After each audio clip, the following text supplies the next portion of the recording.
hot today, Walt.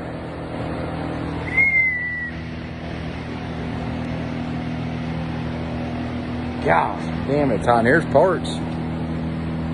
Let's salvage this shit. Anybody need to buy some used parts? Parts for sale or rent. Let's take a break for a second, man. I'm wore out, dudes. I ain't even lying.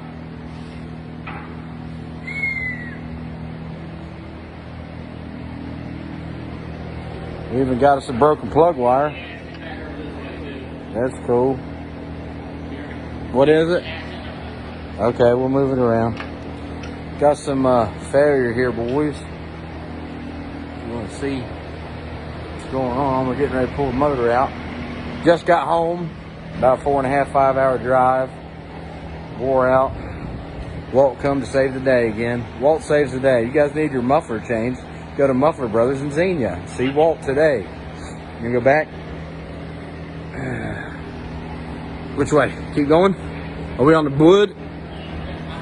Okay. Which way? Ready? We're not going all the way because I got to get the boards up there. Okay. Let's get her close. That's what happens when you have a low door car, people. You gotta stack wood. You gotta own a lumber yard to get one on the rack and in a trailer. You guys want to see what's going on? This is the intake. That's the lifter valley. These were blower studs at one time. So we'll try to tell you what's going on here. So as you can see, oil's everywhere. This is what happened. Okay, to best of our knowledge. As you can see, the snout of the crank should be right there. So the snout of the crank broke off, but it was behind the crank gear. So the crank gear, snout, blower pulley, and hub all came off. So that means the idler gear here, nothing was telling the idler to turn and nothing was telling the cam to turn. So all that shit stopped spinning. Obviously, pistons hit valves, valve stayed open, something got ignited, spark hit somewhere and lit everything into plenum. As you can see, it blew the whole bottom of the manifold apart, blew all that shit everywhere. And then the blower came off, and obviously you see we had major damage. So now we're getting ready to rack it up, pull the motor out, see what we can do. Then I'll show you guys what happened over here. There's Pinky 3. You guys were wondering where she was at. There she is. So back to work. Look, we already got one in the bay to tent tomorrow. Guy already dropped off early. We're gonna be slinging tent hard this week, boys, because we going broke. So we got the C rotor. We got her all in there. So as you can see, a little wear on the male rotor is fine. This is the male rotor. This is obviously the female rotor, as you guys can see, and this is the male rotor. But see that wear in there? It's not bad, but it shouldn't be like that where you can see it. It's still got the strips in it, all the strips are in it, but unfortunately, it does not turn that great. The face of the rotor is fine, so it doesn't look like anything's been rubbing on the ends. The face of the female is fine. I think we just got a bunch of trash and dirt and debris and shit in it. So that's what's gonna have to happen.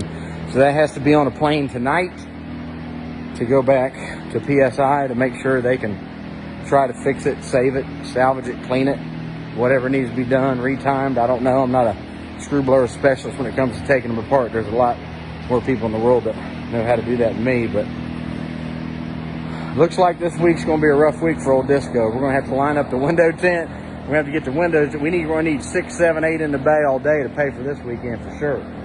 So I just want to show you guys we're already back at it. No sooner we got home, we're already ready to tear this thing apart. You know, is it no rest for the wicked? Is that what it is? No rest for the weary? I don't know what it is. Somebody tell me what it is.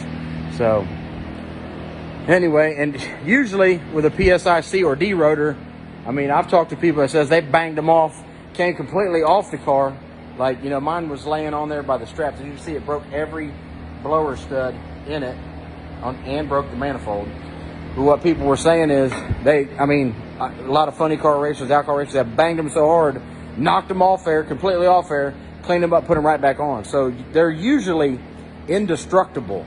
You know, probably about 95, 98% of the time when they backfire, kick a burst panel, you just put it right back on there. But unfortunately, I think the debris from that intake that broke got into the blower and jammed it up. So hopefully we can get the stuff out of it and get Chelsea at PSI to get it taken care of and get it fixed up, because we got 3 days to get that thing to Arizona fixed and back to Minnesota. So what'll probably happen is we either A, rebuild this motor and find a crankshaft, B, we'll try to find a used motor or borrow a used motor from somebody or buy one if we can get a good deal on it, and then head to Minnesota with no blower, because there's like not one to be had. There was one on the internet today for $35,500. Yeah, that's right. $35,500 for a used C rotor. So we don't want to be not buying a new one of them. We can't afford that. And you guys wonder why I didn't race. Nobody had a C rotor blower or a D rotor blower that I could have used while we were there. And nobody really keeps a spare one of those because they're usually indestructible. So we could have repaired the motor. Obviously, we could have put an intake on it, put a crank in it, found any other thing else, make sure the cams aren't twisted. I got another spare set of heads. We could have bolted a set of heads on it. I had spare push rods, lifters. As long as the cam's not twisted or bent or broke and the mains are intact, then we could have repaired the block. But it did us no good to try to fix that if my power adder was broke or couldn't be used, because then I wouldn't have anything to put back on. I wouldn't have any type of blower whatsoever to put on it. So anyway, that's where we're at. We're going to work probably work till 9:30 or 10 tonight. Just get the motor out, start degreasing it, get you know, all the oil that's up underneath there, all the oil on the chassis, all this shit apart. Just clean it, scrub it down, get the motor out, and go from there. So just wanted to give you guys live feed, a day in the life of No Prep. This is how it happens. I mean, this ain't for the weak, I'll tell you that right now, because I was burnt out before I left. Me and Larry is doing 16, 20-hour days just to get it done to take it to Ohio, and then break a rear end gear, fixed it, and broke some other things, had to fix that.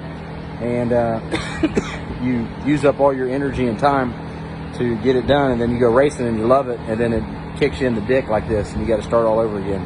So, like I said before, it ain't nothing but work, time, and money. That's what we always do. If you work a lot, you got some money, but you got no time. If you got all the time in the world, you got no money. So, I mean, it's just how it goes. So you got to work your ass off and make time for it. And if that money comes, and you can fix this shit. But it's going to be an expensive week. I'll try to tally it up, but I can already tell I'm going to be broke. Broke. Buy some merchandise. Go to StinkyPinkyRacing.net and buy some merchandise. Help me out, guys. So I'll give you one last look. There it is. Catastrophic failure. We're getting ready to tear it down right now. Get it going. So stay tuned. We'll try to keep some videos going for you guys. Keep you informed of what's going on. T-minus 3 days rebuild. All right. Just go Dean, Stinky Pinky. We out.